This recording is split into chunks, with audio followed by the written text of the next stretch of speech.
అందరికీ నమస్కారము. నా పేరు అనిల్. మాది అర్జంగ్ రోడ్లోని ఆటో నగర్లో Anil inverters and battery works నందు స్పెషల్ ఆఫర్స్ కలవు. సర్వీస్ మా ప్రత్యేకత. మా యొక్క షాప్ నందు బైక్ బ్యాటరీస్ భారీ తక్కువ ధరలకి లభించును మరియు పాత బ్యాటరీలు కేజీ 100 రూపాయల లెక్కన కొనబడును. కావున ఈ అవకాశాన్ని దర్శి నియోజకవర్గ ప్రజలు సద్వినియోగం చేసుకోవాలని మేము కోరుతున్నాము. మన దర్శి వార్తలు ప్రేక్షకులకు నమస్కారం.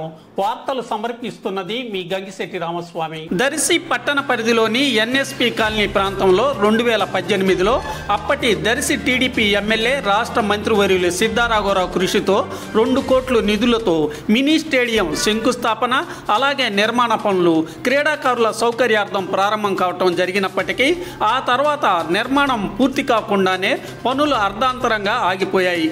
ఇప్పటికీ 6 ఏళ్లు గడుస్తున్నప్పటికీ గత ప్రభుత్వంలో ఒక్క అడుగు కూడా ముందుకు పడక ఎక్కడ వేసిన గొంగళి అక్కడే అన్నట్లుగా పనులు మిగిలిపోయాయి. క్రీడాకారులకు నిరాశని మిగిల్చింది. ప్రస్తుతం టీడీపీ అధికారంలో ఉన్నందున టీడీపీ పాలనలో పనులు ప్రారంభమైనటువంటి ఈ మినీ స్టేడియం నిర్మాణ పనిని నాయకులు, అధికారులు స్పందించి పూర్తి చేసి క్రీడాకారులకు చేయూతనివ్వాల్సిన ఆవశ్యకత ఎంతైనా ఉంది.